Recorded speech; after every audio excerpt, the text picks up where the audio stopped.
ಎಲ್ಲರಿಗೂ ನಮಸ್ಕಾರ. ಕರ್ನಾಟಕ ಪರೀಕ್ಷಾ ಪ್ರಾಧಿಕಾರ 2025ನೇ ಸಾಲಿನ ವಿವಿಧ ವೃತ್ತಿಪರ ಕೋರ್ಸ್ಗಳಿಗೆ ಸೀಟು ಹಂಚಿಕೆ ಮಾಡಲಿಕ್ಕೆ, ಕೌನ್ಸಿಲಿಂಗ್ ಶುರು ಮಾಡಲಿಕ್ಕೆ ಎಲ್ಲ ಥರದ ವ್ಯವಸ್ಥೆಯನ್ನು ಈಗಾಗಲೇ ನಾವು ಮಾಡಿಕೊಂಡಿದ್ದೀವಿ.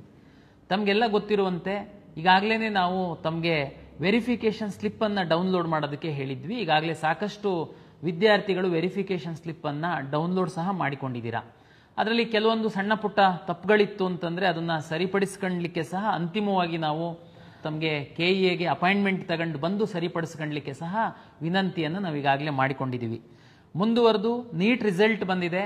ಬಟ್ ನಿಮ್ಮ ವೆರಿಫಿಕೇಷನ್ ಸ್ಲಿಪ್ಪಲ್ಲಿ ನೀಟ್ ಪರೀಕ್ಷೆ ಬರೆದಂಥ ವಿದ್ಯಾರ್ಥಿಗಳ ರ್ಯಾಂಕು ಡಿಸ್ಪ್ಲೇ ಆಗಿಲ್ಲ ಅನ್ನುವಂಥದ್ದು ಕೆಲವು ಪೋಷಕರು ಕೇಳ್ತಾ ಇದ್ದೀರಾ. ತಮಗೆಲ್ಲ ಗೊತ್ತಿರುವಂತೆ ನ್ಯಾಷನಲ್ ಟೆಸ್ಟಿಂಗ್ ಏಜೆನ್ಸಿಯವರು ನೀಟ್ ಪರೀಕ್ಷೆಯನ್ನು ನಡೆಸ್ತಾರೆ. ಅವರು ನೀಟ್ ರಿಸಲ್ಟನ್ನು ಪಬ್ಲಿಷ್ ಮಾಡಿದ್ದಾರೆ. ಏನು ನಮಗೆ ಎಲಿಜಿಬಲ್ ಆಗಿರುವಂತಹ ವಿದ್ಯಾರ್ಥಿಗಳ ಡೇಟಾವನ್ನು KEAಗೆ ಇನ್ನೂ ಅವರು ಕೊಟ್ಟಿಲ್ಲ.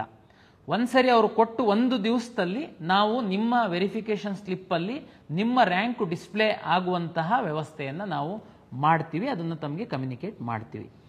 ಆಮೇಲೆ ಕೆಲವರು ಹೊಸದಾಗಿ ಸಹ ರಿಜಿಸ್ಟ್ರೇಷನ್ನೇ ಮಾಡಿಲ್ಲ, ನಾವು ನೀಟ್ ಮುಖಾಂತರ ಮಾತ್ರ ಸೀಟನ್ನು ಪಡೆಯುವವರಿದ್ದೀವಿ, ಮ್ಯಾನೇಜ್ಮೆಂಟು, NRI ಮತ್ತೊಂದು ಅಂತ ಹೇಳಿದರೆ ತಮಗೆ ಅಂತಿಮವಾಗಿ ಸಹ ನಾವು ನಮಗೆ ಡೇಟಾ ಬರ್ತಿದ್ದಂಗೆ ಒಂದು 2-3 ಡೇಸು ಹೊಸದಾಗಿ ರಿಜಿಸ್ಟ್ರೇಷನ್ ಮಾಡಲಿಕ್ಕೆ ಸಹ ಅವಕಾಶವನ್ನು ಕೊಡ್ತೀವಿ.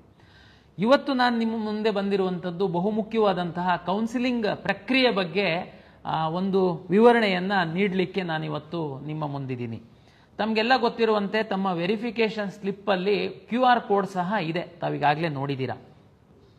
ನೆಕ್ಸ್ಟ್ ನಾವು ಮುಂದಿನ ವಾರದಲ್ಲಿ ನಾವು ಕೌನ್ಸಿಲಿಂಗ್ ಶುರು ಮಾಡಿದರೆ, ಕೌನ್ಸಿಲಿಂಗ್ ಅಂದರೆ ತಮಗೆಲ್ಲ ಗೊತ್ತಿದೆ, ಆಪ್ಷನ್ ಎಂಟ್ರಿ ಮಾಡುವಂತಹದ್ದು ಬಹುಮುಖ್ಯವಾದಂತಹ ಘಟ್ಟ.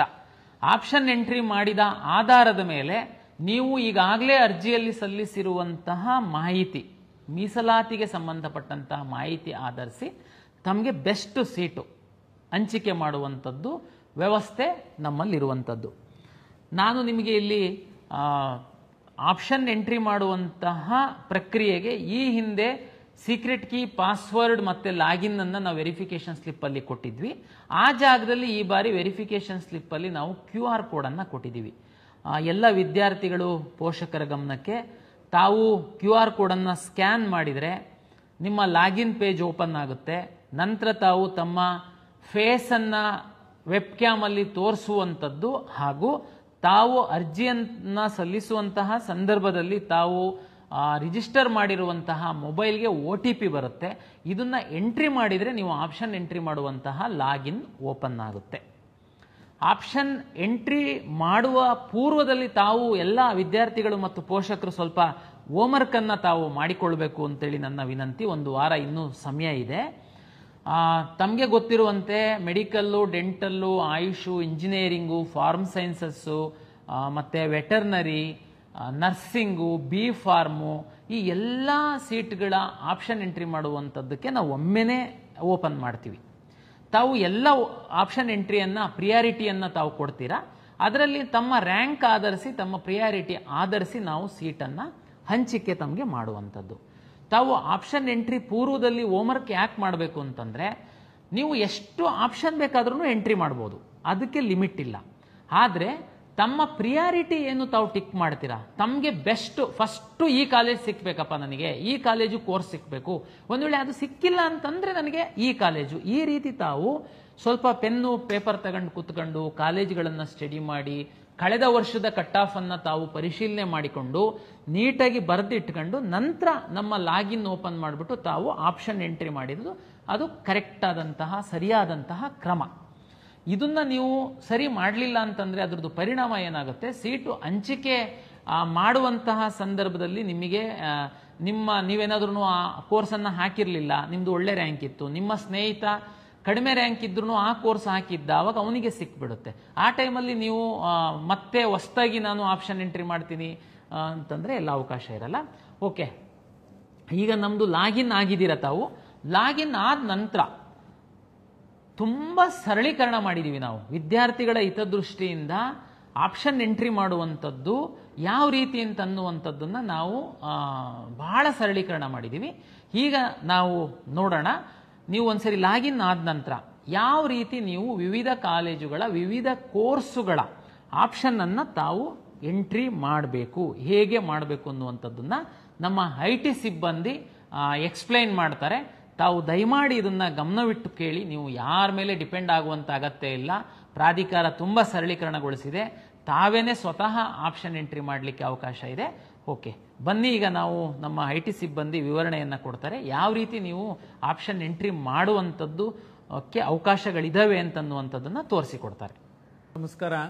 2025ನೇ ಸಾಲಿನ ವೃತ್ತಿಪರ ಕೋರ್ಸುಗಳ ಪ್ರವೇಶಾತಿಗೆ ಆಪ್ಷನ್ ಎಂಟ್ರಿ ಯಾವ ರೀತಿ ಮಾಡಬೇಕು ಅನ್ನತಕ್ಕಂಥ ಒಂದು ಈ ಪ್ರಾತ್ಯಕ್ಷಿಕೆ ನಿಮಗೆ ಸ್ವಾಗತವನ್ನು ಕೋರ್ತಾ ಇದ್ದೇವೆ. ಆಪ್ಷನ್ ಎಂಟ್ರಿ ಮಾಡುವ ಮೊದಲು ಯಾವ ರೀತಿಯ ಪೂರ್ವ ಸಿದ್ಧತೆಗಳನ್ನು ಮಾಡ್ಕೋಬೇಕು, ಅದಕ್ಕೆ ಅಗತ್ಯವಿರತಕ್ಕಂತಹ ದಾಖಲೆಗಳೇನು ಅನ್ನೋದನ್ನು ಈಗಾಗಲೇ ಮಾನ್ಯ ಕಾರ್ಯನಿರ್ವಾಹಕ ನಿರ್ದೇಶಕರು ತಿಳಿಸಿಕೊಟ್ಟಿದ್ದಾರೆ. ಅವರಿಗೆ ಧನ್ಯವಾದಗಳು. ಅಭ್ಯರ್ಥಿಗಳು ಆಪ್ಷನ್ ಎಂಟ್ರಿ ಸ್ಕ್ರೀನನ್ನು ಯಾವ ರೀತಿ ಎಂಟ್ರಿ ಆಗಬೇಕು ಅಂದರೆ, ಮೊದಲು KA ವೆಬ್ಸೈಟ್ನಲ್ಲಿ, ಪ್ರಾಧಿಕಾರದ ವೆಬ್ಸೈಟ್ನಲ್ಲಿ ಅಡ್ಮಿಷನ್ಸ್ ಅಂತ ಇರುತ್ತೆ. ಅಡ್ಮಿಷನ್ಸಲ್ಲಿ UGCET 2025 ಅನ್ನೋದನ್ನು ಸೆಲೆಕ್ಟ್ ಮಾಡ್ಕೊಳ್ಳಿ. ನಂತರ ಅಲ್ಲಿ ಒಂದು ಲಿಂಕ್ ಇರುತ್ತೆ, UGCET 2025 ಆಪ್ಷನ್ ಎಂಟ್ರಿ ಲಿಂಕ್ ಅಂತ. ಅದನ್ನು ಸೆಲೆಕ್ಟ್ ಮಾಡಿದ ತಕ್ಷಣ ನಿಮಗೆ ಈಗ ನೋಡ್ತಾ ಇರತಕ್ಕಂಥ ಸ್ಕ್ರೀನು ನಿಮಗೆ ಇಲ್ಲಿ ಬರುತ್ತೆ. ಸೊ ನಿಮಗೆ ವೆರಿಫಿಕೇಷನ್ ಸ್ಲಿಪ್ಪನ್ನು ಇಟ್ಕೊಂಡಿರಿ. ಆ ವೆರಿಫಿಕೇಷನ್ ಸ್ಲಿಪ್ಪಲ್ಲಿ ನಿಮಗೆ QR ಕೋಡ್ ಇರುತ್ತೆ ಮತ್ತು option entry CET number, application number ಎಲ್ಲ ಕೂಡ ಅಲ್ಲಿ ಇರುತ್ತೆ. ಸೊ ಆ ಲಾಗಿನ್ ಸ್ಕ್ರೀನಲ್ಲಿ ನೀವು ಸ್ಟಾರ್ಟ್ ಸ್ಕ್ಯಾನ್ ಅಂತ ಕೊಟ್ಟಾಗ ಆ QR ಕೋಡನ್ನು ನೀವು ಸ್ಕ್ಯಾನ್ ಮಾಡ್ಕೋಬೇಕು. ಸೊ ಸ್ಟಾರ್ಟ್ ಸ್ಕ್ಯಾನ್ ಕೊಡಿ, QR ಕೋಡನ್ನು ತೋರಿಸಿ, ನಿಮ್ಮ ಮೊಬೈಲ್ ಸಂಖ್ಯೆಗೆ OTP ಬರುತ್ತೆ. ಆ OTPಯನ್ನು ನೀವು ಅಲ್ಲಿ ಎಂಟ್ರಿ ಮಾಡಬೇಕು. QR ಕೋಡು ಎಂಟ್ರಿ ಸ್ಕ್ಯಾನ್ ಮಾಡಲಿಕ್ಕೆ ಆಗಲಿಲ್ಲ ಅಂದರೆ ನೀವು ಆಪ್ಷನ್ ಎಂಟ್ರಿ CET ನಂಬರ್ ಮತ್ತು ಅಪ್ಲಿಕೇಶನ್ ನಂಬರನ್ನು ಎಂಟ್ರಿ ಮಾಡೋದ್ರ ಮೂಲಕ ಕೂಡ ನೀವು ಲಾಗಿನ್ ಆಗ್ಬೋದು. ಸೊ ಇದಾದಮೇಲೆ ಇಲ್ಲಿ ನಿಮಗೆ ಫೋಟೋ ಕ್ಯಾಪ್ಚರಿಂಗ್ ಸ್ಕ್ರೀನ್ ಬರ್ತಾ ಇದೆ. ಇಲ್ಲಿ ಸ್ಟಾರ್ಟ್ ಕ್ಯಾಮ್ರಾ ಅಂತ ಇದೆ, ಅಲ್ಲಿ ಕ್ಯಾಮ್ರಾ ಸ್ಟಾರ್ಟ್ ಮಾಡಿ ನಿಮ್ಮ ಫೋಟೋವನ್ನು ಅದು ಲೈವ್ ಕ್ಯಾಪ್ಚರ್ ಮಾಡುತ್ತೆ. ಸೊ ಫೋಟೋ ಕ್ಯಾಪ್ಚರ್ ಅಂತ ಇದೆ, ಅದನ್ನು ಸೆಲೆಕ್ಟ್ ಮಾಡ್ಕೊಳ್ಳಿ. ನಂತರ ವೆರಿಫೈ ಆ್ಯಂಡ್ ಲಾಗಿನ್ ಅಂತ ಇದೆ. ಸೊ ನೀವು ಅದನ್ನು ಸೆಲೆಕ್ಟ್ ಮಾಡಿದ ಮೇಲೆ ನಿಮಗೆ ಈಗ ನೀವು ನೋಡ್ತಾ ಇರತಕ್ಕಂಥ ಆಪ್ಷನ್ ಎಂಟ್ರಿ ಸ್ಕ್ರೀನ್ ಕಾಣುತ್ತೆ. ಇಲ್ಲಿ ಅಲರ್ಟ್ ಮೆಸೇಜ್ ಇದೆ. ಅಲರ್ಟ್ ಮೆಸೇಜಲ್ಲಿ ನೀವು 750 ರೂಪಾಯಿ ಪೇಮೆಂಟ್ ಮಾಡಬೇಕು ಅಂತ ಅದು ಹೇಳ್ತಾ ಇದೆ. ಸೊ ಅಭ್ಯರ್ಥಿಗಳು ಇಲ್ಲಿ ನೋಡ್ಬೋದು, ಕ್ಯಾಂಡಿಡೇಟ್ಸ್ ಆಪ್ಷನ್ ಎಂಟ್ರಿ ಅಂತ ಇದೆ. ಈಗ ಅದು ಎನೇಬಲ್ ಆಗಿಲ್ಲ. ಪೇ ಆನ್ಲೈನ್ ಅಂತ ಏನಿದೆ ಇದನ್ನು ಸೆಲೆಕ್ಟ್ ಮಾಡಿ ಪೇಮೆಂಟ್ ಮಾಡಿದ ನಂತರ ನಿಮಗೆ ಆಪ್ಷನ್ ಎಂಟ್ರಿ ಪೋರ್ಟಲ್ ಎನೇಬಲ್ ಆಗುತ್ತೆ. ಸೊ ಇಲ್ಲಿ ಫಸ್ಟು ಪೇಮೆಂಟನ್ನು ಮಾಡಬೇಕು. ಪೇಮೆಂಟ್ ಮಾಡಬೇಕಾದ್ರೆ ನಿಮಗೆ ಅಲ್ಲಿ ವಿವಿಧ ರೀತಿಯ ಪೇಮೆಂಟ್ ಗೇಟ್ವೇಗಳಿದೆ. ನಿಮಗೆ ಯಾವುದು ಅನುಕೂಲನೋ ನೀವು ಅದನ್ನು ಆಯ್ಕೆ ಮಾಡ್ಕೋಬಹುದು. ಸೊ ಪೇ ಆನ್ಲೈನ್ ಅಂತ ಆಯ್ಕೆ ಮಾಡಿ ನಂತರ ಇಲ್ಲಿ ನಿಮ್ಮ ಮೊಬೈಲ್ ನಂಬರನ್ನು ಎಂಟ್ರಿ ಮಾಡಿ, ನಂತರ ಇಮೇಲ್ ಅಡ್ರೆಸ್ಸನ್ನು ಎಂಟ್ರಿ ಮಾಡಿ, ಅಲ್ಲಿ ಕಂಟಿನ್ಯೂ ಅಂತ ಕೊಡಿ. ಸೊ ಅಲ್ಲಿ QR ಕೋಡ್ ಸ್ಕ್ಯಾನಿಂಗ್ ಇರುತ್ತೆ. ಸೊ ನೀವು ಪೇಮೆಂಟನ್ನು ಸ್ಕ್ಯಾನ್ ಮಾಡೋದ್ರ ಮೂಲಕ ಮಾಡಬೇಕು.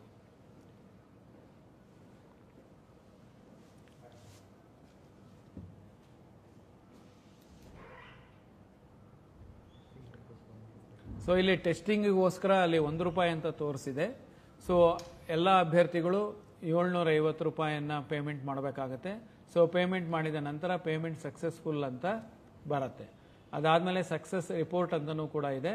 ನೀವು ಅದನ್ನು ಕೂಡ ನೋಡಿಬಿಟ್ಟು ಅದನ್ನು ಪ್ರಿಂಟ್ ಕೂಡ ತೆಗೆದು ಇಟ್ಕೋಬಹುದು. ನಂತರ ನೀವು ಇಲ್ಲಿ ಆಪ್ಷನ್ ಎಂಟ್ರಿ ಸ್ಕ್ರೀನಿಗೆ ಬಂದು ಇಲ್ಲಿ ರಿಫ್ರೆಶನ್ನು ಮಾಡಿ. ಓಕೆ, ಸೊ ರಿಫ್ರೆಶ್ ಮಾಡಿದ ತಕ್ಷಣ ನಿಮಗೆ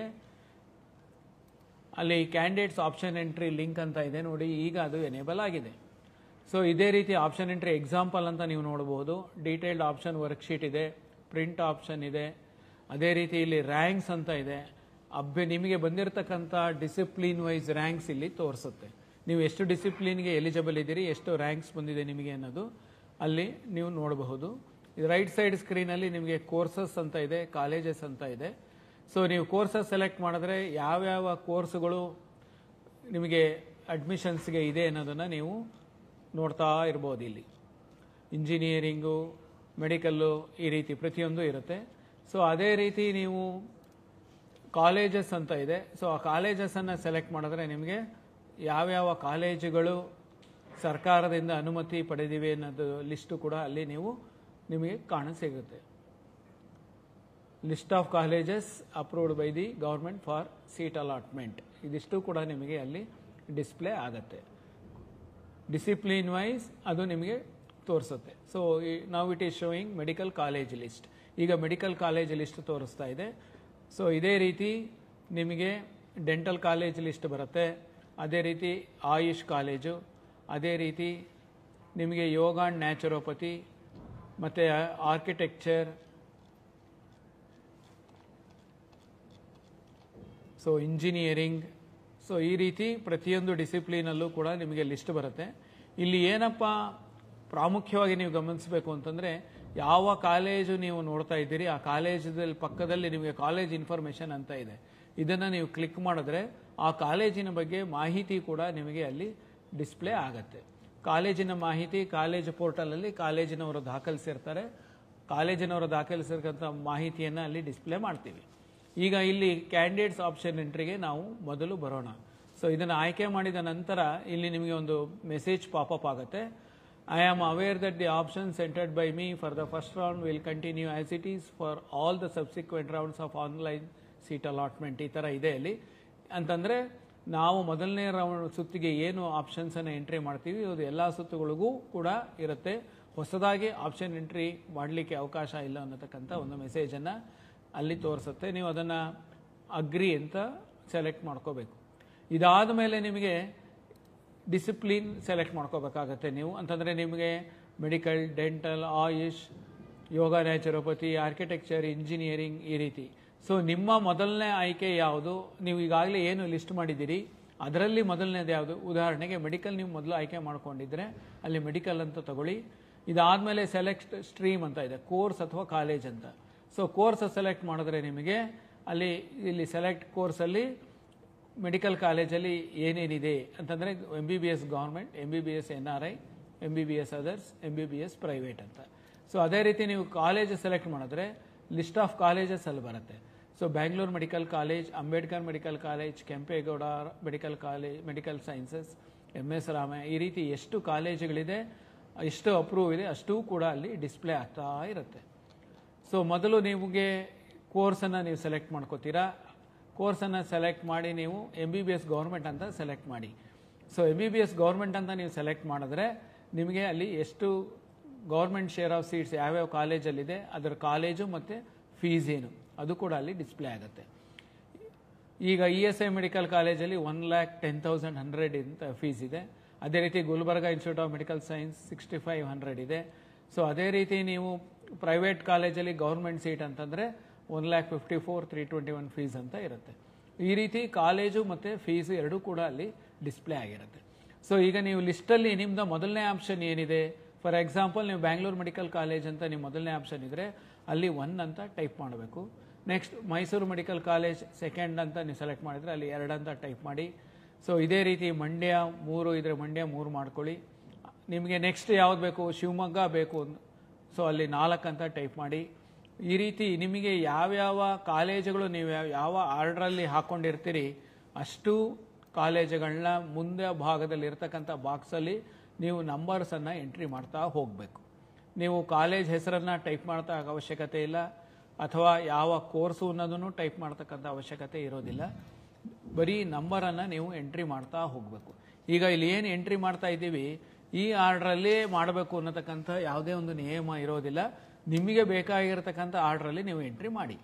ಸೊ ಈ ಪ್ರತಿ ಒಂದು 5 ಅಥವಾ 10 ಎಂಟ್ರಿ ಮಾಡಿದ ನಂತರ ನೀವು ಇಲ್ಲಿ ಸೇವ್ ಅಂಡ್ ಸಬ್ಮಿಟ್ ಅಂತ ಇದೆ, ಇದನ್ನು ಸೆಲೆಕ್ಟ್ ಮಾಡ್ಕೊಳ್ಳಿ.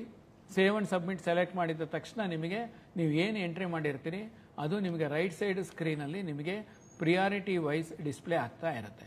ಸೊ ಇದಾದ ನಂತರ ನೀವು ನೆಕ್ಸ್ಟ್ ಇನ್ಯಾವುದು ಎಂಟ್ರಿ ಮಾಡಬೇಕು ಅದನ್ನು ನೀವು ಆ ನಂಬರ್ಗಳನ್ನ ಆ ಆಪ್ಷನ್ಸನ್ನು ಎಂಟ್ರಿ ಮಾಡ್ತಾ ಹೋಗ್ಬೋದು. ಈ ರೀತಿ ಮೆಡಿಕಲಲ್ಲಿ ನಿಮಗೆ ಎಷ್ಟು ಕಾಲೇಜ್ ಇದೆ ಅಷ್ಟೂ ಕಾಲೇಜುಗಳು ಬೇಕು ನಿಮಗೆ ಅನಿಸಿದ್ರೆ ನೀವು ಅಷ್ಟೂ ಕಾಲೇಜನ್ನು ಎಂಟ್ರಿ ಮಾಡಬಹುದು. ಇಷ್ಟೇ ಮಾಡಬೇಕು ಅನ್ನತಕ್ಕಂಥ ರೂಲ್ಸ್ ಇರೋದಿಲ್ಲ. ಸೊ ನಿಮಗೆ ಮೊದಲು ಮೆಡಿಕಲ್ ಸೀಟುಗಳಲ್ಲಿ ನಿಮಗೆ ಗೌರ್ಮೆಂಟ್ ಕಾಲೇಜ್ ಫಸ್ಟ್ ಬೇಕು, ಗೌರ್ಮೆಂಟ್ ಕಾಲೇಜ್ ಹಾಕ್ಕೊಳ್ಳಿ, ಅಥವಾ ಗೌರ್ಮೆಂಟ್ ಸೀಟ್ ಮೊದಲು ಬೇಕು ಅಂದರೆ ನೀವು ಗೌರ್ಮೆಂಟ್ ಸೀಟನ್ನು ಹಾಕೋಬೋದು. ಸೊ ಈ ರೀತಿ ಎಲ್ಲ ಕಾಲೇಜುಗಳಿಗೂ ನೀವು ಎಂಟ್ರಿ ಮಾಡಿದ ನಂತರ ನೀವು ಅಲ್ಲಿ ಸೇವ್ ಅಂಡ್ ಸಬ್ಮಿಟ್ ಅಂತ ಬಟನ್ ಇದೆ, ಆ ಸೇವ್ ಅಂಡ್ ಸಬ್ಮಿಟ್ ಬಟನನ್ನು ಸೆಲೆಕ್ಟ್ ಮಾಡ್ಕೊಳ್ಳಿ. ಸೊ ಮತ್ತೆ ನಿಮಗೆ ಇಲ್ಲಿ ಅಪ್ಡೇಟ್ ಆಗುತ್ತೆ. ಇನ್ಯಾವುದು ಆಪ್ಷನ್ಸ್ ಇಲ್ಲಿ ಯಾವುದು ನೀವು ಎಂಟ್ರಿ ಮಾಡಿಲ್ಲ ಅದು ಕೂಡ ನಿಮಗೆ ಲೆಫ್ಟ್ ಸೈಡ್ ಸ್ಕ್ರೀನಲ್ಲಿ ತೋರಿಸ್ತಾ ಇರುತ್ತೆ. ಸೊ ನಿಮಗೆ ಯಾವ ಪ್ರಿಯಾರಿಟಿಯಲ್ಲಿ ಆಪ್ಷನ್ ಬೇಕು ಅನ್ನೋದನ್ನು ನೀವು ಎಂಟ್ರಿ ಮಾಡ್ತಾ ಇರ್ಬೋದು. ಈ ರೈಟ್ ಸೈಡ್ ಸ್ಕ್ರೀನನ್ನು ನೀವು ನೋಡ್ಬೋದು. The options entered by the candidate in the order of priority wise ಅದು ತೋರಿಸ್ತಾ ಇರುತ್ತೆ. ಸೊ ನೆಕ್ಸ್ಟ್ ನಿಮಗೆ ಇಲ್ಲಿ ಈಸ್ಟ್ ಪಾಯಿಂಟ್ ಕಾಲೇಜ್ ಅಂತ ಇದೆ. ಸೊ ನೀವು ಅದು ಬೇಕು ಅಂತಂದರೆ ನೆಕ್ಸ್ಟ್ ನಂಬರನ್ನು ಹಾಕ್ಕೊಳ್ಳಿ. ಸೊ ಅದೇ ರೀತಿ ಸಿದ್ಧಗಂಗಾ, ನಿಮಗೆ ಯಾವ ರೀತಿ ಬೇಕು ನೀವು ಆ ರೀತಿ ಆಪ್ಷನ್ಸನ್ನು ಎಂಟ್ರಿ ಮಾಡಬಹುದು. ಓಕೆ, ಸೊ ಈ ರೀತಿ ನೀವು ಎಂಟ್ರಿ ಮಾಡ್ತಾ ಮಾಡ್ತಾ ಅಲ್ಲಿ ಸೇವ್ ಅಂಡ್ ಸಬ್ಮಿಟ್ ಅಂತ ಬಟನ್ ಇದೆ. ಆ ಸೇವ್ ಅಂಡ್ ಸಬ್ಮಿಟ್ ಬಟನನ್ನು ಸೆಲೆಕ್ಟ್ ಮಾಡ್ತಾ ಇದ್ದರೆ ನೀವು ರೈಟ್ ಸೈಡ್ ಸ್ಕ್ರೀನಲ್ಲಿ ನೋಡ್ಬೋದು. ಈಗ ನೀವು ಮೆಡಿಕಲ್ ಎಲ್ಲ ಕಾಲೇಜುಗಳು ಆಪ್ಷನ್ಸನ್ನು ಮುಗಿಸಿದ್ದೀರಾ, ನನಗೆ ಮೆಡಿಕಲ್ ನಾನು ಈಗ ಇಷ್ಟು ಸಾಕು, ನನಗೆ ನೆಕ್ಸ್ಟ್ ನಾನು ಪ್ರೈವೇಟ್ ಸೀಟ್ ಬೇಕು ನನಗೆ ಅಂತಂದರೆ ಅಲ್ಲಿ MBBS ಪ್ರೈವೇಟ್ ಅಂತ ಇದೆ. ಸೊ MBBS ಪ್ರೈವೇಟ್ ಸೆಲೆಕ್ಟ್ ಮಾಡಿದ್ರೆ ತಿರ್ಗಾ ಅಗೈನ್ ಡಿಸ್ಪ್ಲೇ ಆಗುತ್ತೆ. ಸೊ ಆ ಡಿಸ್ಪ್ಲೇ ಆಗಿದ ತಕ್ಷಣ ನೀವು ಆ ಪ್ರಿಯಾರಿಟಿ ನಂಬರನ್ನು ಎಂಟ್ರಿ ಮಾಡ್ಕೋಬಹುದು. ಸೊ ಈಗ ಅಲ್ಲಿ 21 ಆಗಿದೆ. ಸೊ ನೆಕ್ಸ್ಟ್ ನಿಮ್ಗೆ ಯಾವ್ದು ಬೇಕು, ಅಂಬೇಡ್ಕರ್ ಮೆಡಿಕಲ್ ಕಾಲೇಜ್ 22 ಅಂದರೆ 22 ಸೆಲೆಕ್ಟ್ ಮಾಡ್ಕೊಳ್ಳಿ. ನೆಕ್ಸ್ಟು ಕಿಮ್ಸಲ್ಲಿ 23 ಇದೆ, ನೆಕ್ಸ್ಟು 24. ಈ ರೀತಿ ನಿಮಗೆ ಪ್ರಿಯಾರಿಟಿ ನಂಬರ್ ನೀವೇನು ಎಂಟ್ರಿ ರೆಡಿ ಇಟ್ಕೊಂಡಿರ್ತೀರಿ ಆ ಪ್ರಿಯಾರಿಟಿ ನಂಬರನ್ನು ಅಲ್ಲಿ ದಾಖಲಿಸ್ತಾ ಹೋಗಬೇಕು. ಸೊ ಪ್ರಿಯಾರಿಟಿ ನಂಬರ್ ನೀವು ಆ ಬಾಕ್ಸಲ್ಲಿ ಎಂಟ್ರಿ ಮಾಡಬೇಕು. ನಂತರ ಸೇವ್ ಅಂಡ್ ಸಬ್ಮಿಟ್ ಬಟನನ್ನು ಮಾಡಬೇಕು.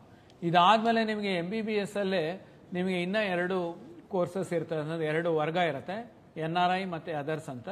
ಸೊ NRI ಬೇಕು ಅಂತಂದರೆ ನೀವು NRI ಕೋರ್ಸನ್ನು ಸೆಲೆಕ್ಟ್ ಮಾಡ್ಕೊಳ್ಳಿ. ಕಾಲೇಜು ಮತ್ತು ಫೀಸ್ ಬರುತ್ತೆ. ಅದೇ ರೀತಿ ನಿಮ್ಗೆ MBBS ಅದರ್ಸ್ ಅಂತ ಇದೆ, ಮ್ಯಾನೇಜ್ಮೆಂಟ್ ಸೀಟ್ ಅಂತ, ಆಡಳಿತ ಮಂಡಳಿ ಸೀಟ್ ಅಂತ ಹೇಳ್ತಾರೆ, ಅದು ಕೂಡ ನಿಮಗೆ ಅಲ್ಲಿ ಡಿಸ್ಪ್ಲೇ ಆಗುತ್ತೆ. ನಿಮಗೆ ಆಸಕ್ತಿ ಇದ್ದರೆ ನೀವು ಆ ಆಪ್ಷನ್ಸ್ಗಳನ್ನ ಕೂಡ ನೀವು ದಾಖಲಿಸ್ಬೋದು. ಫೀ ಸ್ಟ್ರಕ್ಚರ್ ಕೊಟ್ಟಿದ್ದಾರೆ, ಆ ಫೀ ಸ್ಟ್ರಕ್ಚರನ್ನು ನೋಡ್ಕೊಳ್ಳಿ. ಸೊ ಇದಾದ ನಂತರ ನೀವು ಮೆಡಿಕಲ್ ಆದಮೇಲೆ ನನಗೆ ಡೆಂಟಲ್ ಬೇಕಾ ಅಥವಾ ಆಯುಷ್ ಬೇಕಾ ಅಥವಾ ಯೋಗ ಬೇಕಾ ಅಥವಾ ಇಂಜಿನಿಯರಿಂಗ್ ಬೇಕಾ, ನೀವು ಅದನ್ನು ಆಯ್ಕೆ ಮಾಡ್ಕೊಳ್ಳಿ. ಸೊ ನೆಕ್ಸ್ಟ್ ಡಿಸಿಪ್ಲಿನ್ ನಿಮ್ಗೆ ಇಂಜಿನಿಯರಿಂಗ್ ಬೇಕು ಅಂತಂದರೆ ಇದಾದಮೇಲೆ ನೀವು ಇಂಜಿನಿಯರಿಂಗನ್ನು ಕಂಟಿನ್ಯೂ ಮಾಡ್ಬೋದು. ಇಲ್ಲೂ ಕೂಡ ಕೋರ್ಸನ್ನು ಸೆಲೆಕ್ಟ್ ಮಾಡ್ಕೋಬೋದು, ಕಾಲೇಜನ್ನು ಕೂಡ ನೀವು ಸೆಲೆಕ್ಟ್ ಮಾಡ್ಕೋಬಹುದು. ಸೊ ಯಾವ ಕಾಲೇಜ್ ಬೇಕು ಅನ್ನೋದು ಅಲ್ಲಿ ಬರುತ್ತೆ. ಆ ಕಾಲೇಜನ್ನು ಸೆಲೆಕ್ಟ್ ಮಾಡಿದಾಗ ಆ ಕಾಲೇಜಲ್ಲಿ ಏನು ಕೋರ್ಸ್ಗಳಿದೆ ಅನ್ನೋದು ನಿಮಗೆ ಇಲ್ಲಿ ಬರುತ್ತೆ. ಈಗ university Visvesvaraya UVCE Bangalore select ಮಾಡಿದ್ದೀರಾ. ಇದರಲ್ಲಿ ನಿಮಗೆ ಆರ್ಟಿಫಿಷಿಯಲ್ ಇಂಟೆಲಿಜೆನ್ಸ್ ಇದೆ, civil engineering, computer science engineering, electrical, electronics and communication, ಈ ರೀತಿ ಆ ಕಾಲೇಜಲ್ಲಿ ಇರತಕ್ಕಂಥ ಕೋರ್ಸ್ಗಳು ಡಿಸ್ಪ್ಲೇ ಆಗುತ್ತೆ. ಸೊ ನಿಮಗೆ ಯಾವ ಕೋರ್ಸ್ ಬೇಕು ಅನ್ನೋದನ್ನು ನೀವು ಆಯ್ಕೆ ಮಾಡಿರ್ತೀರಿ. ಸೊ ನೆಕ್ಸ್ಟ್ ಪ್ರಿಯಾರಿಟಿ ನಂಬರನ್ನು ನೀವು ಅಲ್ಲಿ ಎಂಟ್ರಿ ಮಾಡಬೇಕು. ಫಾರ್ ಎಕ್ಸಾಂಪಲ್ ನಿಮಗೆ ಕಂಪ್ಯೂಟರ್ ಸೈನ್ಸ್ UVCE ಅಂತಂದರೆ ನೆಕ್ಸ್ಟ್ ನಂಬರ್ ಈಸ್ 29. ಸೊ ಈ ನೆಕ್ಸ್ಟ್ ಈಸ್ ಎಲೆಕ್ಟ್ರಾನಿಕ್ಸ್ 30. ಸೊ ಇವೆರಡೇ ಸಾಕು ನನಗೆ, ಇಲ್ಲ ನಾನು ಇನ್ನೂ ಒಂದು ಬೇರೆ ಕಾಲೇಜಲ್ಲಿ ಎಗೈನ್ ನಾನು ಕಂಪ್ಯೂಟರ್ ಸೈನ್ಸೇ ತಗೋತೀನಿ ಅಂತಂದರೆ ನಿಮ್ಗೆ ಯಾವ ಕಾಲೇಜ್ ಬೇಕು ಆ ಕಾಲೇಜನ್ನು ಸೆಲೆಕ್ಟ್ ಮಾಡ್ಕೊಳ್ಳಿ. ಸೊ BMS ಕಾಲೇಜ್, ಪ್ರತಿಯೊಂದು ಕಾಲೇಜು ಇರುತ್ತೆ ನೋಡಿ, Ambedkar, RV, Ramaiah, order by college code ಇರುತ್ತೆ. ನಿಮಗೆ ಯಾವ ಆರ್ಡ್ರಲ್ಲಿ ಬೇಕು ಆ ಕಾಲೇಜನ್ನು ನೀವು ಸೆಲೆಕ್ಟ್ ಮಾಡ್ಕೋಬಹುದು. ಸೊ ಆ ಕಾಲೇಜನ್ನು ಸೆಲೆಕ್ಟ್ ಮಾಡಿದ ತಕ್ಷಣ ನಿಮಗೆ ಅಲ್ಲಿ ಇರತಕ್ಕಂಥ ಕೋರ್ಸ್ಗಳು ಡಿಸ್ಪ್ಲೇ ಆಗುತ್ತೆ. ನೀವು ಆ ಕೋರ್ಸ್ ಮುಂದೆ ನಿಮಗೆ ಯಾವುದು ಬೇಕು ಆ ಪ್ರಿಯಾರಿಟಿ ನಂಬರನ್ನು ನೀವು ಎಂಟ್ರಿ ಮಾಡಿ. ಪ್ರಿಯಾರಿಟಿ ನಂಬರ್ ಎಂಟ್ರಿ ಮಾಡಿ ನಂತರ ಸೇವ್ ಅಂಡ್ ಸಬ್ಮಿಟ್ ಬಟನನ್ನು ನೀವು ಆಯ್ಕೆ ಮಾಡ್ಕೋಬೇಕು. ಸೊ ಇದಾದ ನಂತರ ನಿಮಗೆ ಈ ಪ್ರಿಯಾರಿಟಿ ನಂಬರ್ ವೈಸ್ ಏನಿದೆ ಅದು ಈಗಾಗಲೇ ಹೇಳಿದ್ದೀನಿ, ಅದೇ ರೀತಿ ನಿಮಗೆ ಅಲ್ಲಿ ಡಿಸ್ಪ್ಲೇ ಆಗ್ತಾ ಇರುತ್ತೆ. ಸೊ ನೆಕ್ಸ್ಟ್ ನಿಮಗೆ ಇಂಜಿನಿಯರಿಂಗು ನಾನು ಒಂದು 100 ಕಾಲೇಜ್ ಮಾಡಿದ್ದೀನಿ ಅಥವಾ ಒಂದು 10 ಕಾಲೇಜ್ ಮಾಡಿದ್ದೀನಿ. ಸೊ ನಂದು ನೆಕ್ಸ್ಟು ಅಕಸ್ಮಾತ್ ನನಗೆ ಇಂಜಿನಿಯರಿಂಗು ಸಿಕ್ಕಲಿಲ್ಲ, ಮೆಡಿಕಲ್ಲು ಸಿಕ್ಕಲಿಲ್ಲ, ನೆಕ್ಸ್ಟ್ ಆಪ್ಷನ್ ಅಂದೇನು, ಡೆಂಟಲ್ ಮಾಡ್ತೀನಾ, ಆಯುಷ್ ಮಾಡ್ತೀನಾ ಅಥವಾ ನ್ಯಾಚುರೋಪತಿ ಮಾಡ್ತೀನಾ, I am interested in agriculture, food science, nursing, veterinary. So ಈ ರೀತಿ ನೀವು ಆಯ್ಕೆ ಮಾಡ್ಕೋಬೋದು. ಸೊ ವೆಟ್ರನರಿ ಕೋರ್ಸ್ಗಳನ್ನ ಕಾಲೇಜನ್ನು ನೀವು ಆಯ್ಕೆ ಮಾಡಿದರೆ ಅಲ್ಲಿ ನಿಮಗೆ ಅದು ಡಿಸ್ಪ್ಲೇ ಆಗುತ್ತೆ. ಸೊ ನೆಕ್ಸ್ಟ್ ನಂಬರ್ ಏನಿದೆ ಆ ಪ್ರಿಯಾರಿಟಿ ನಂಬರನ್ನು ನೀವು ಎಂಟ್ರಿ ಮಾಡ್ತಾ ಹೋಗ್ಬೋದು. ಸೊ ಎಂಟ್ರಿ ಮಾಡಿ ಸೇವ್ ಅಂಡ್ ಸಬ್ಮಿಟ್ ಅಂತ ಇರುತ್ತೆ, ಸೇವ್ ಅಂಡ್ ಸಬ್ಮಿಟ್ ಮಾಡ್ಕೊಳ್ಳಿ. ದೆನ್ ಮತ್ತೆ ನೀವು ಬೇರೆ ಎಂಟ್ರಿ ಮಾಡ್ಕೋಬೇಕು ಅಂತಂದರೆ ನಿಮಗೆ ಯಾವುದು ಇಷ್ಟ ಇದೆ. ಈಗ ಇಲ್ಲಿ ವೆಟ್ರನರಿ ಸೆಲೆಕ್ಟ್ ಮಾಡಿದ್ದೀನಿ. ಸೊ ವೆಟ್ರನರಿ ಕಾಲೇಜುಗಳು ಬರ್ತಾ ಇದೆ. ಆ ವೆಟ್ರನರಿ ಕಾಲೇಜಿನ ಮುಂದೆ ನಿಮಗೆ ಯಾವುದು ಬೇಕು ಆ ನಂಬರನ್ನು ಎಂಟ್ರಿ ಮಾಡ್ತಾ ಹೋಗಿ. ಸೊ ಇಷ್ಟೇ ಮಾಡಬೇಕು, ಇಷ್ಟೇ ಆರ್ಡ್ರಲ್ಲಿ ಇರಬೇಕು ಅನ್ನತಕ್ಕಂಥ ಏನೂ ಇಲ್ಲ. ಈಗ ನಾನು ನಿಮಗೆ ತೋರಿಸ್ತಾ ಇರ್ತಕ್ಕಂಥದ್ದು ಬರೀ ನಂಬರ್ಸ್ ಅಷ್ಟೇ. ಯಾವ ರೀತಿ ನಂಬರ್ಸನ್ನು ನೀವು ಎಂಟ್ರಿ ಮಾಡಬೇಕು ಅನ್ನೋದನ್ನು ಮಾತ್ರ ಇಲ್ಲಿ ನೀವು ನೋಡ್ತಾ ಇದ್ದೀರಿ. ಸೊ ಎಂಟ್ರಿ ಮಾಡಿದ ಮೇಲೆ ನೀವು ಸೇವ್ ಅಂಡ್ ಸಬ್ಮಿಟ್ ಮಾಡಿ. ಸೇವ್ ಅಂಡ್ ಸಬ್ಮಿಟ್ ಮಾಡಿದ ಮೇಲೆ ನಿಮಗೆ ರೈಟ್ ಸೈಡ್ ಸ್ಕ್ರೀನಲ್ಲಿ ಬರುತ್ತೆ. ಸೊ ಈ ರೀತಿ ನೀವು ಒಂದು 200 ಆಪ್ಷನ್ ಸೆಲೆಕ್ಟ್ ಮಾಡಿದರೆ ಆ 200 ಒಂದು 3-4 ಡಿಸಿಪ್ಲಿನ್ ಸೇರಿ ಇದ್ದರೆ ಅಷ್ಟು ಡಿಸಿಪ್ಲಿನ್ 200 ಆಪ್ಷನ್ಸನ್ನು ಎಂಟ್ರಿ ಮಾಡಿ ಪ್ರತಿ 5 ಅಥವಾ 10 ಆಪ್ಷನ್ಸ್ಗೆ ಸೇವ್ ಅಂಡ್ ಸಬ್ಮಿಟ್ ಬಟನನ್ನು ಯೂಸ್ ಮಾಡಿ ಎಲ್ಲ ಮುಗಿದ ನಂತರ ನಿಮಗೆ ಇಲ್ಲಿ ಡೌನ್ಲೋಡ್ ಆಪ್ಷನ್ ಎಂಟ್ರಿ ರಿಪೋರ್ಟ್ ಅಂತ ಕಾಣ್ತಾ ಇದೆ ಮತ್ತು ಅಪ್ಡೇಟ್ ಅಂತ ಕಾಣ್ತಾ ಇದೆ. ಈ ಅಪ್ಡೇಟ್ ಏನಪ್ಪ ಅಂತಂದರೆ ಫಾರ್ ಎಕ್ಸಾಂಪಲ್ ನಿಮಗೆ 6ನೇ ಸೀರಿಯಲ್ ನಂಬರ್ ಇರ್ತಕ್ಕಂಥದ್ದು ಪ್ರಿಯಾರಿಟಿ ನಂಬರ್ ಇರೋದು ನಿಮಗೆ ಬೇಡ ಅನಿಸಿದ್ರೆ ನೀವೇನು ಮಾಡ್ಬೋದು, ಅದನ್ನು ಮಾಡಿಫೈ ಮಾಡ್ಬೋದು. ಅದನ್ನು ತೊಗೊಂಡು ನಾನು ಲಾಸ್ಟ್ಗೆ ಹಾಕ್ತೀನಿ ಅಂತಂದರೆ ಆ ಲಾಸ್ಟ್ ನಂಬರ್ ಏನಿದೆ ನೀವು ಎಂಟ್ರಿ ಮಾಡಿ ಅಲ್ಲಿ ಅಪ್ಡೇಟ್ ಅಂತ ಕೊಟ್ಟರೆ ಅದು ನಿಮಗೆ ರೀಆರ್ಡರ್ ಆಗಿ ಹೋಗಿ ಲಾಸ್ಟಲ್ಲಿ ಕೂತ್ಕೊಳ್ಳುತ್ತೆ. ಸೊ ಈಗ ನೀವು ಇಲ್ಲಿ ನೋಡ್ಬೋದು, ಈಗ ಏನು ಲಾಸ್ಟ್ ನಂಬರ್ ಎಂಟ್ರಿ ಆಗಿರುತ್ತೆ ಅದು ನಿಮಗೆ ಅಲ್ಲಿ ಬಂದಿರುತ್ತೆ. ಸೊ ಅದೇ ರೀತಿ ನಿಮಗೆ ಈಗ ನನಗೆ 38ನೇ ಆಪ್ಷನ್ ಬೇಕಿಲ್ಲ, ನಾನು ಅದನ್ನು ಡಿಲೀಟ್ ಮಾಡಬೇಕು ಅಂದರೆ ನೀವು ಅಲ್ಲಿ ಕರ್ಸರ್ ಇಟ್ಬಿಟ್ಟು 0 ಅಂತ ಪ್ರೆಸ್ ಮಾಡಿ ಅಪ್ಡೇಟ್ ಅಂತ ಕೊಟ್ಟರೆ ನಿಮಗೆ ಅದು ಆಪ್ಷನ್ ಎಂಟ್ರಿ ಲಿಸ್ಟಿಂದ ಡಿಲೀಟ್ ಆಗುತ್ತೆ. ಡಿಲೀಟ್ ಆಗಿಬಿಟ್ಟು ಲೆಫ್ಟ್ ಸೈಡ್ ಸ್ಕ್ರೀನ್ ಏನಿದೆ ಅಲ್ಲಿ ಬಂದು ಮೊದಲಿನ ಪೊಸಿಷನಲ್ಲಿ ಕೂತ್ಕೊಳ್ಳುತ್ತೆ. ಸೊ ಈಗ ನೆಕ್ಸ್ಟು ನಿಮಗೆ ಡೌನ್ಲೋಡ್ ಆಪ್ಷನ್ ಎಂಟ್ರಿ ರಿಪೋರ್ಟ್ ಅಂತ ಇದೆ. ಇದನ್ನು ಸೆಲೆಕ್ಟ್ ಮಾಡಿದಾಗ ನೀವು ಎಷ್ಟು ಕಾಲೇಜ್ ಎಂಟ್ರಿ ಮಾಡಿದ್ದೀರಾ, ಯಾವ ಆರ್ಡ್ರಲ್ಲಿ ಮಾಡಿದ್ದೀರಾ, ಯಾವ ಟೈಮಲ್ಲಿ ಮಾಡಿದ್ದೀರಾ ಅನ್ನೋದನ್ನು ನಿಮಗೆ ಲಿಸ್ಟು ಇಲ್ಲಿ ಡಿಸ್ಪ್ಲೇ ಆಗುತ್ತೆ. ಇದಾದಮೇಲೆ ನೀವು ಇಲ್ಲಿ ಲಾಸ್ಟಲ್ಲಿ ನೋಡ್ಬೋದು ನೀವು ಯಾವ್ಯಾವ ಪ್ರಿಯಾರಿಟಿ ನಂಬರ್ ಎಂಟ್ರಿ ಮಾಡಿಲ್ಲ. ಸೊ ಈ ಪ್ರಿಯಾರಿಟಿ ನಂಬರ್ಗಳು ಈ ಲಿಸ್ಟ್ನಲ್ಲಿ ಇಲ್ಲ ಅನ್ನೋದು ಕೂಡ ನಿಮಗೆ ಅಲ್ಲಿ ತೋರಿಸ್ತಾ ಇದೆ. ಸೊ ಇದು ಆಪ್ಷನ್ ಎಂಟ್ರಿ ಪ್ರಿಂಟ್ಔಟ್. ಇದನ್ನು ನೀವು ಆಪ್ಷನ್ ಎಂಟ್ರಿ ಪ್ರಿಂಟ್ಔಟನ್ನು ತೊಗೊಂಡು ಮತ್ತೊಮ್ಮೆ ಪರಿಶೀಲಿಸಿ ಇದರಲ್ಲಿ ಏನಾದ್ರು ಮತ್ತೆ ನೀವು ಮಾಡಿಫೈ ಮಾಡಬೇಕು ಅಂತಂದರೆ ಈ ಸ್ಕ್ರೀನಿಗೆ ಬಂದು ನೀವು ಮಾಡಿಫೈ ಯಾವ ಆಪ್ಷನ್ಸ್ ಇದೆ, ಯಾವ ಕಾಲೇಜ್ ಬೇಕು ಅನ್ನೋದನ್ನು ಸೆಲೆಕ್ಟ್ ಮಾಡಿ ನೀವು ಆಪ್ಷನ್ಸನ್ನು ಮಾಡಿಫೈ ಮಾಡ್ಕೋಬೋದು, ಡಿಲೀಟ್ ಮಾಡ್ಬೋದು, ರೀಆರ್ಡರ್ ಮಾಡ್ಬೋದು. ಈ ರೀತಿ ವರ್ಕನ್ನು ನೀವು ಎಷ್ಟು ಸಲ ಬೇಕಾದರೂ ಮಾಡ್ಬೋದು. ಶೆಡ್ಯೂಲ್ ಡೇಟ್ಸ್ ಏನಿದೆ ಆ ಡೇಟಿನ ಒಳಗಾಗಿ ಅಂತಂದರೆ ನಿಗದಿತ ದಿನಾಂಕದ ಒಳಗಾಗಿ ಎಷ್ಟು ಸಲ ಬೇಕಾದ್ರೂ ನೀವು ಲಾಗಿನ್ ಆದ ನಂತರ ನೀವು ಆಪ್ಷನ್ಸ್ ಎಂಟ್ರಿ ಪೋರ್ಟಲನ್ನು ನೋಡಿ ಪರಿಶೀಲಿಸ್ಕೊಂಡು ನೀವು ಆಪ್ಷನ್ಸನ್ನು ಮಾಡಿಫೈ ಮಾಡ್ಕೊಳ್ಳಿ, ಎಂಟ್ರಿ ಮಾಡ್ಕೊಳ್ಳಿ. ಇದಕ್ಕೆ ಆಪ್ಷನ್ ಎಂಟ್ರಿ ಅಂತ ನಿಮಗೆ ಕರೀತಾರೆ. ಸೊ ಈ ಆಪ್ಷನ್ ಎಂಟ್ರಿ ಮಾಡೋದಕ್ಕಿಂತ ಮುಂಚೆ ಈಗಾಗಲೇ ಹೇಳಿದ ಹಾಗೆ ಒಂದು ಲಿಸ್ಟ್ ಆಫ್ ಕಾಲೇಜಸನ್ನು ಮಾಡ್ಕೊಳ್ಳಿ, ಕೋರ್ಸನ್ನು ಮಾಡ್ಕೊಳ್ಳಿ. ಇದಾದ ಮೇಲೆ ನೀವು ಆ ಲಿಸ್ಟನ್ನು just transfer into that particular college and the courses. So ಇದಾದಮೇಲೆ ನಿಮಗೆ ಅಲ್ಲಿ ಲಾಗೌಟ್ ಬಟನ್ ಅಂತ ಇದೆ. ಆ ಲಾಗೌಟ್ ಬಟನನ್ನು ನೀವು ಸೆಲೆಕ್ಟ್ ಮಾಡಿದ್ರೆ ಲಾಗೌಟ್ ಆಗುತ್ತೆ. ಇದನ್ನು ಆಪ್ಷನ್ ಎಂಟ್ರಿ ಅಂತ ಕರೀತಾರೆ. Thank you. ತಾವು ಈಗ ನೋಡಿದ್ದೀರಾ ಯಾವ ರೀತಿ ಲಾಗಿನ್ ಆದ ನಂತರ ಆಪ್ಷನ್ ಎಂಟ್ರಿ ಮಾಡ್ಬೋದು ಅಂತನ್ನುವಂಥದ್ದನ್ನು. ದಯಮಾಡಿ ನಾನು ಈಗಾಗಲೇ ಹೇಳ್ದಂತೆ ತಾವು ಹೋಮ್ವರ್ಕ್ ಮಾಡ್ಕೊಂಡು ಆದಷ್ಟು ಆಪ್ಷನ್ಗಳನ್ನ ಎಂಟ್ರಿ ಮಾಡುವಂಥದ್ದಕ್ಕೆ ಪ್ರಯತ್ನ ಮಾಡಬೇಕಾಗುತ್ತೆ. ತಾವು ಇನ್ನೊಂದು ತಮಗೆ ವಿಶೇಷವಾಗಿ ಗಮನ ಇರಲಿ, ಮೊದಲ ಸುತ್ತಿಗಿನಲ್ಲಿ ಅಂದರೆ ಪೂರ್ವದಲ್ಲಿ ನಾವೇನು ಮೊದಲ ಸುತ್ತಿಗೆ ನಾವು ಸೀಟ್ ಅನೌನ್ಸ್ ಮಾಡ್ತೀವಿ, ತಾವು ಫಸ್ಟು ಆಪ್ಷನ್ ಎಂಟ್ರಿನ ಎಷ್ಟು ಬೇಕಾದರೂ ತಾವು ಆಪ್ಷನ್ ಎಂಟ್ರಿಯನ್ನು ಮಾಡ್ಬೋದು. ನಾವು ಮುಂದಿನ 2 ಅಥವಾ 3 ರೌಂಡ್ಗಳಲ್ಲಿ ನಾವು ಸೀಟ್ ಹಂಚಿಕೆ ಮಾಡುವಂಥದ್ದು ತಾವು ಮೊದಲ ರೌಂಡ್ ಆಪ್ಷನ್ ಎಂಟ್ರಿ ಮಾಡಿರುವಂಥದ್ದು. ಹಾಗಾಗಿ ನೀವು ನಂತರದ ದಿನಗಳಲ್ಲಿ ಆಪ್ಷನನ್ನು ಡಿಲೀಟ್ ಮಾಡಬಹುದು, ಮೇಲೆ ಕೆಳಗೆ ಮಾಡಬಹುದು. ಆದರೆ ನೀವು ಯಾವುದಾದ್ರೂ ಆಪ್ಷನ್ ಹಾಕಿಲ್ಲ ಅಂತಂದರೆ ಹೊರಗಿಂದ ಒಂದು ಆಪ್ಷನ್ ಅನ್ನು ತಗೊಂಡು ಬಂದು 1 ರೌಂಡ್ ಮುಗಿದ ನಂತರ ನಾವು ಎಂಟ್ರಿ ಮಾಡಲಿಕ್ಕೆ ಅವಕಾಶ ಕೊಡಲ್ಲ. ದಯಮಾಡಿ ಅರ್ಥ ಮಾಡ್ಕೊಳ್ಳಿ, ಇದು ಬಹಳ ಬಹುಮುಖ್ಯವಾದಂತಹ ಒಂದು ವಿಷಯ. ಯಾಕೆಂದರೆ ತುಂಬ ವಿದ್ಯಾರ್ಥಿಗಳು ಏನು ಮಾಡ್ತೀರಾ, ತಾವು ಕೆಲವು ಆಪ್ಷನ್ಗಳನ್ನ ಹಾಕ್ಬಿಡ್ತೀರಾ.